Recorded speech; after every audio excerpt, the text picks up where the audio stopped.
الله الرحمن الرحيم والصلاة والسلام على رسول الله.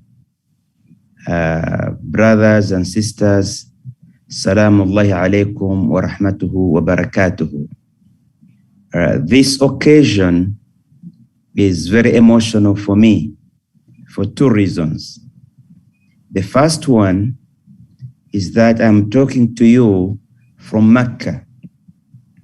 Mecca is the valley where the Islamic civilization started, where da'wah started, where Islamic knowledge started, where even the Arabic language started. I want to highlight that point.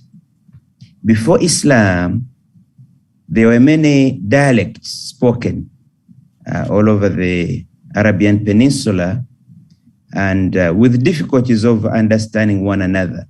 It's only when Islam came and the da'wah started that the Quraysh dialect was selected as the Islamic language.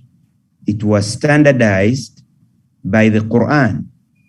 So in a way, the Arabic language also started in this valley where the Quraysh lived and where this great civilization of ours started and where the da'wah started from. So whenever we come to Mecca, we feel we are in contact with the origin. We're in contact with our history, but also we're in contact with the future, because here in Mecca, I can see the future of the Ummah. We have over 2 million people now. And when you look in the crowd, I see young faces. And I say, Alhamdulillah, the future of the Ummah is in the hands of the young, not we, the older generation. So those people will carry the deen forward, inshallah. The other reason for my emotional feeling is about this course.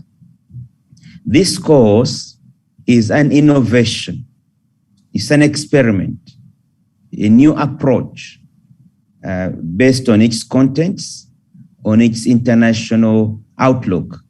When we opened it in January, we didn't know what would happen because it's something new. We are treading on new ground. But Alhamdulillah, it has more succeeded than was expected. Highly successful. And inshallah, this gives us the inspiration that we will continue doing this course, inshallah, because we have seen its benefits.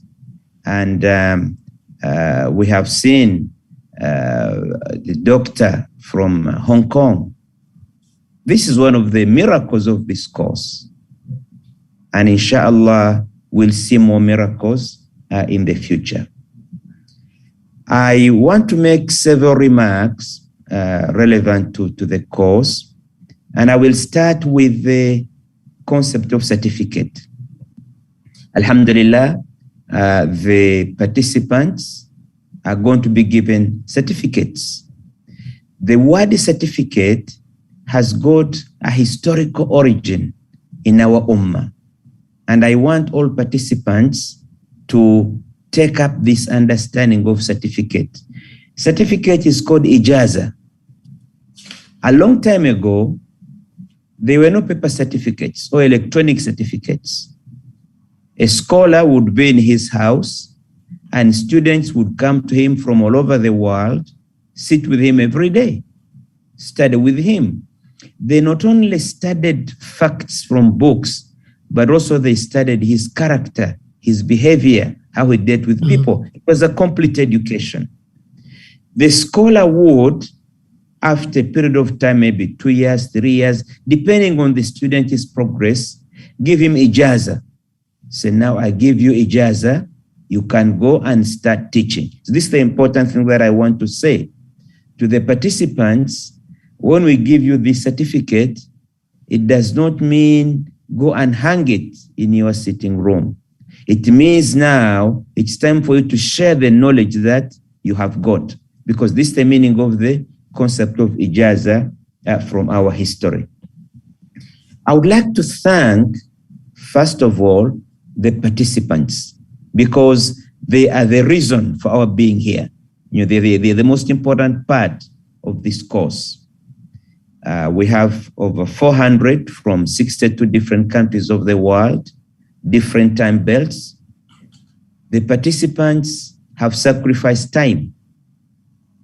They have sacrificed many other activities that we are competing with this course in order to be in this course. And many of them have persisted from the beginning until the end. So they deserve our thanks for this contribution to the growth of knowledge in the Ummah. And as we said, the ijazah that we have given them means that they have now to go and also teach others. And they shouldn't hold back. They shouldn't say, oh, we learned on a little bit. No. Islam says, the little you know, teach it to others. And then come learn more and teach it to others. So everybody is a teacher and can teach. So Jazakumullah khair, participants in this course. I also would like to thank those who have been the reason for managing and initiating and implementing this course. Professor Dato Jamil as director, Allah Jazakumullah khair for what you have done. It's been a successful course. I did not expect this success when we started in January, but I'm now overwhelmed with the success, alhamdulillah. Jazakallah kulla khair. I also would like to thank the backup team because Prof Dato works in a team. Professor Fawzan, Professor Aslam, Brother Shahran, Brother Shihab, and all the others who are part of this team, alhamdulillah, may Allah reward them for having put together this very successful course. I would also like to acknowledge in a big way our partner in this, which is Abdul Hamid Abu Sulaiman Kuliya of Islamic Rebuild Knowledge and Human Sciences, in the name of Professor Shukran, Allah Jazakallah khair, for giving support to this course, owning it, and giving it the academic credibility that is making it an international course. And I'm sure in the coming years, it will attract more and more people because it's a course within a university. It's got academic credentialing. It's got academic recognition. Inshallah, Jazakallah kulla khair. I also would like to thank the senior speakers and teachers in this course. Professor Jamal Badi, we work with him in the writing books for teaching integrated knowledge in the Arabic language. Allah Jazakallah khair. He has been contributing a lot to the area of creative thinking from the Islamic perspective. Professor Shukran, alhamdulillah, has taught about integration of knowledge. Allah Jazakallah khair. Now we are talking not only about integration of knowledge, we are talking about the Islamic integration of knowledge, because integration of knowledge has now become a very active intellectual area in America and Europe. So we add on the dimension of the Islamic integration of knowledge. Professor Hassan is very well known. He started the unit on Islamization of knowledge and took care of it until it grew, and inshallah, and he handed it to over other people. And he has continued in his work on integration of knowledge, writing books and giving lectures. Professor Aslam is a pioneer in Islamic economics. He's made a lot of contributions, alhamdulillah. Professor Fawzan also has made a lot of contributions, original contributions in the area of information technology. So I want to thank all of them, and I want to thank all the lecturers we have given the certificates. I will not go over the names again because you have seen the names and you have come to know them. They were the backbone of this course, because this course had two parts. The first part was about fundamentals. Then the second part was about putting the fundamentals together in an integrated fashion. I want to talk about the fundamentals a little bit in detail. The students studied Aqidah. They studied Sharia and Fiqh. They studied Quran, and they studied Ulum al-Hadith. Now, these are the basic Islamic sciences. You could add on philosophy, which also could be in the area of Kalam and Aqidah, but these are the basic Islamic sciences. I just want to point out that the basic Islamic sciences are all methodological sciences. They are not content, they are methodological. When you study Quran, when you study tafsir, you learn the methodology of interpreting text, not only as it appears, but in the context in which it was revealed, sabab nuzul. You learn how to interpret text in terms of applications, because as you know, Quran is applicable in every place and every time. So the applications change, all the principles are fixed.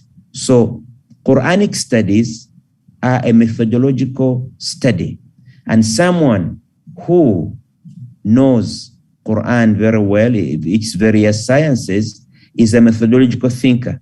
He can think in medicine, he can think in economics, he can think in history. We also taught students about Ulum al-Hadith. These are also methodological disciplines. There is content in Hadith. And I know many people who have committed the whole of Bukhari to memory. I also know many people who have committed the 6 basic books of Hadith to memory.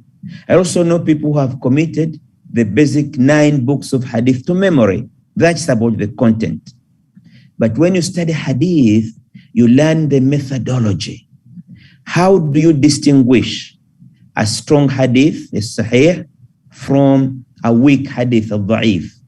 How distinguish a fabricated Hadith, Mawdu', from Hadith that is Mutawatir, that has got a continuous chain of transmitters and transmitted through many scholars? How do you tell that the narrator is reliable? And this is an aspect found in Hadith methodology that we don't have in modern sciences. In modern sciences, a professor publishes a paper, you look at the paper, you look at the methodology, the contents, the outcomes, but you don't look at him. Why should I trust this paper from this person? What is his character? Does he always tell the truth? And some of them don't tell the truth always. So why do you trust what they publish? The Hadith methodology tells us to examine the narrator, and we've got many books about narrators, grading them from their reliability in terms of their character, also their reliability in terms of their memory, also checking on whether historically they met the person from whom they say they quoted the Hadith. So this methodology of checking the narrative of the Hadith actually sometimes can be taken to extremes. Before, the scholars of Hadith used to travel around the Muslim world looking for Hadith. Sometimes they would take a journey to look for just one Hadith. They hear that somebody in this town knows that Hadith, they want to go to him to learn it. So one of them went to somebody to learn the Hadith. So when he got there, the man was trying to catch his goat, maybe to slaughter it for the visitor, I don't know. So he showed the goat a piece of grass, and the goat ran to him to get the grass. So he caught it. This fellow said, if he can tell a lie to the goat, because he showed the grass, he did not give it to him to eat. If you can tell a lie to the goat, maybe he may tell a lie in Hadith. So he did not take the Hadith from him.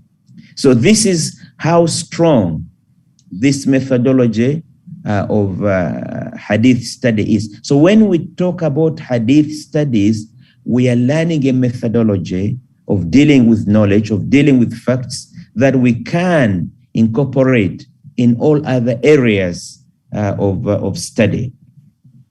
Sharia and fiqh.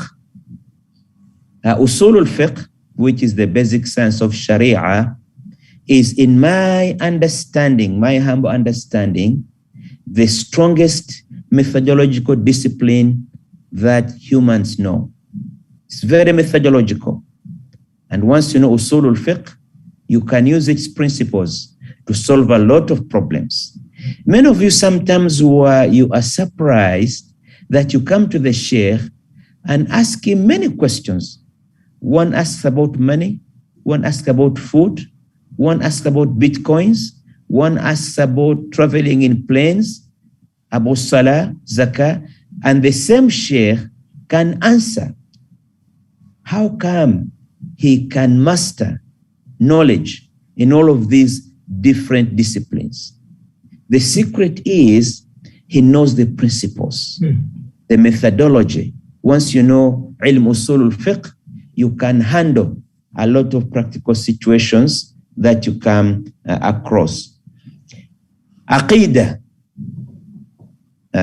Teaching about Aqidah is also about methodology, because the Aqidah of Islam appeals to the mind, to the intellect. And that's why the Quran is a permanent miracle, because the Quran appeals to the intellect. أَفَلَا تَتَفَكَّرُونَ أَفَلَا تَتَدَبَّرُونَ. So studying Aqidah, there is a depth in terms of thought, in terms of deliberation, and also in terms of logic. Usually religion means, I tell you, take it, believe it. But the Islamic Aqidah calls upon you to think, calls upon you to use evidence. You remember the story of Ibrahim alayhi salam? When he asked Allah, Arini kayfa tuhyi al-mawta, show me how you bring back the dead to life. Allah said, Awala tu'min, don't you believe? See, this is the big question. Should it be just belief or more than belief? Ibrahim said, Walakin liyatma'inna qalbi. Yes, I believe, lakin I want my mind, my heart to be calm, to understand. So Allah made him go through a scientific experiment. He told him to collect birds, kill them, split them, take the different parts on different hills, and then call them. They came back to him. So Ibrahim saw in a practical, empirical way how Allah brings back the dead to life. So this is the thing. So the Aqidah of Islam is Aqidah that also deals with the mind, with understanding the power of Allah subhanahu wa ta'ala from observing what is around us in the kaun and in our body. So again, this is about methodology. So what I want to say is that the first part of the course gave our students a methodological basis for further growth. And inshallah, I hope we'll have more advanced courses in these basic sciences of Islam, so that as Muslim students, as Muslim scholars, we can develop this part of the methodology that you do not find in Western scholarship. I enjoy medicine a lot, and people are happy with me. Why? Because when we reason in medicine, I use the Western methodology I learned at Harvard University, but at the same time, I have got this one from Hadith, from Usul al-Fiqh, from Tafsir. So when I interpret medical facts, they say, where did you get that from? Because it's unique, it's different. So this is what I want to say. Those of you who attended this course, please delve deeper into these methodological sciences. They will make you a better chemist. They'll make you a better physicist. They'll make you a better physician, because there is a methodological bend in these sciences that if you add it to the repertoire of the methodological tools you have got from the Western disciplines, you're going to be very, very strong. The second part of the course was about integrating things, building on the fundamentals. And I think this was done very clever. I want to thank the people who designed the course, because it's a very natural flow. You get the methodology, and then you see how you apply it to integrate things in order to get out good outcomes. Now, before I end, I want to talk about the learners who are the participants in this course.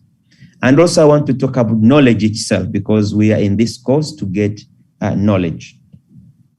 The Prophet ﷺ told us to be three things and not to be the fourth one, because the fourth one will be sorry.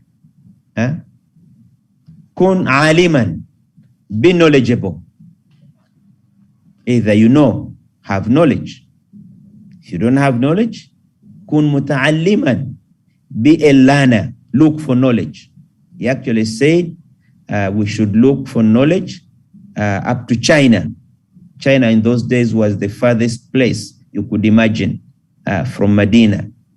And also knowledge is from the bed or the mahad, where the young baby sleeps. Ila lahad. Lahad means that small compartment they make in your grave to put you in it.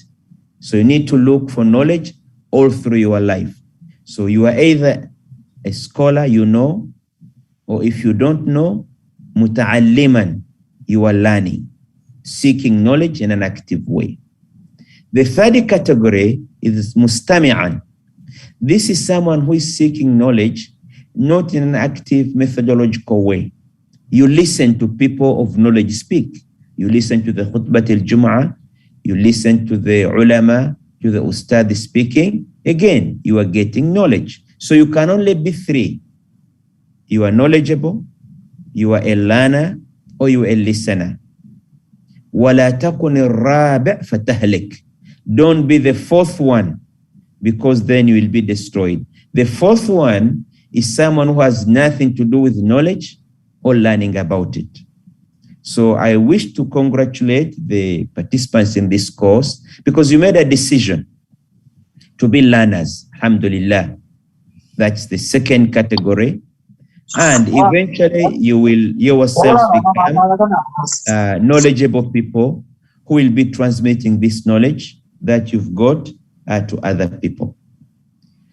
A word about knowledge itself, al-ilm. Knowledge has got various grades. There is aynul yaqeen. This is the knowledge that we get by observation. Actually, it's the lowest, because as you know, our six senses are not always accurate. You may say mirage when there is no water. So there is also ilmul yaqeen. This is certain knowledge that you get from reading, from reasoning, from understanding, from putting things together. But the highest knowledge is haqqul yaqeen. This is the highest level of knowledge. Allah subhanahu wa ta'ala can give it to you or give you part of it. So knowledge is always a struggle to go higher, to learn more, to get deeper. So I want to say this course should be a beginning. You need to build on it. You need to get more knowledge, inshallah, and fulfill the saying of the Prophet, fulfill the saying, it may be a saying, that knowledge min al-mahad ila al-lahad. All your life should be learners. This course also fulfilled one aspect of your life as Muslims. As a Muslim, you must have essential knowledge, what we call al-ma'lum min ad-din bil-darura. There are certain things that every Muslim must know in order to be a Muslim. Like you need to know how to make wudu. You need to know how to make salah. Now this applies to everybody. Now, If you are not married, you are not obliged to know the rules about marriage. But on the night before you get married, you better get an ustad and get the knowledge about marriage. It becomes al-ma'lum min ad-din bil-darura, becomes necessary knowledge for you. If you're not doing business, it's ilm kifaya. You are not supposed to know about business.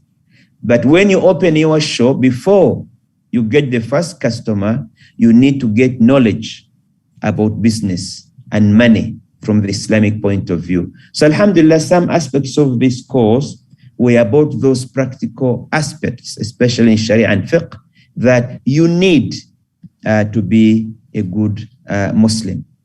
The course also extended to things that help you develop your intellect. Brother Uthman Kawiye taught about civilization, and we had other things about history. We had also things about aqidah. These things help your mind to grow in an intellectual fashion. So I want to say, really, I'm very happy with this course. It was a very successful course. It covered a lot of ground. I admit briefly because the time is limited, but I think it gave you a foundation on which to build.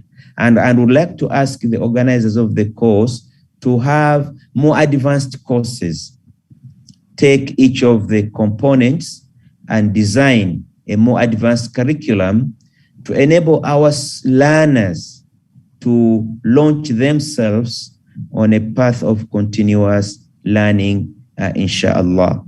So I want to stop here and make dua from this valley of Mecca for all of you, inshallah, for Allah to bless you, to get ilmun nafi', to get useful knowledge, and also wal amalu bihi, when you get this knowledge, to use it in practice, not only to get it and keep it in your head, but also to make it a living reality, which is what Islam is. Islam is a verb and is not a noun or an adjective. Thank you very much. Wassalamu alaikum wa rahmatullahi wa barakatuh.